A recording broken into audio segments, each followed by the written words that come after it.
माननीय मुख्यमंत्री महोदयांची मी भेट मागवली, त्यांनी तात्काळ मला भेट दिली. सुमारे 50 मिनिटं त्यांनी माझं सविस्तर त्यांच्यासमोर माझं एकच म्हणणं होतं की शहराच्या विकासाला साहेब आमचा विरोध नाही, परंतु जो कायदा तुम्ही ठरवून दिलेला लँड एक्विजिशन ऍक्ट आणि माननीय उच्च न्यायालयाचे आदेश हे दोन्ही त्या ठिकाणी कचऱ्याच्या टोपलीत टाकण्यात आलेले आहे. घरासमोरची रुंदी शासनाने 3 वेळेस वाढवली, याच्यात आमची चूक नाही.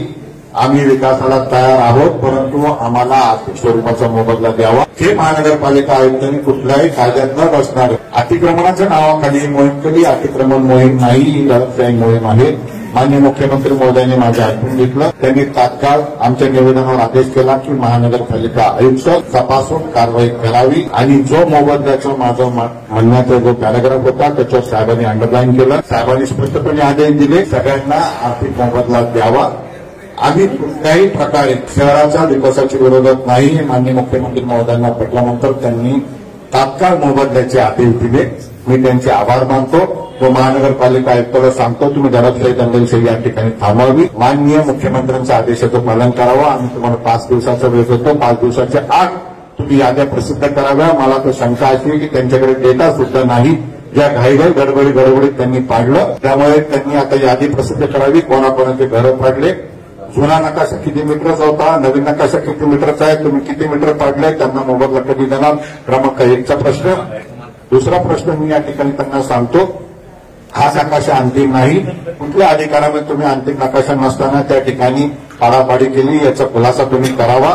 आणि जर तुम्हाला अधिकार असेल तर मग जे माझे बांधव भगिनी मागणी करताय नवीन बांधकाम परवानगीची, त्यांना तुम्ही परवानगी नाकारताय, हे उत्तर देताय की हा अंतिम नकाशा नाही. मग त्याची स्पष्टता द्यावी. 1 नकाशाचे तुम्ही 2 अर्ज कसे लावता. आणि शेवटचा क्रमांक प्रश्न माझा असा आहे की जर 5 दिवसाच्या आत त्यांनी कारवाई केली नाही तर बाय नेट ती शिकायत या अधिकाऱ्यांसाठी मी हायकोर्टात जाणार. मान्य मुख्यमंत्र्यांचा आदेश, मान्य हायकोर्टाचे आदेश यांनी पालन केलं नाही, यांच्यावर मी एन्क्वायरी कमिटी मागणार.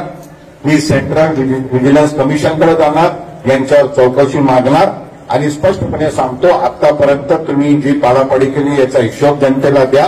तुम्ही सगळ्यांना आर्थिक मोबदला द्या, त्यानंतरच कारवाई करावी.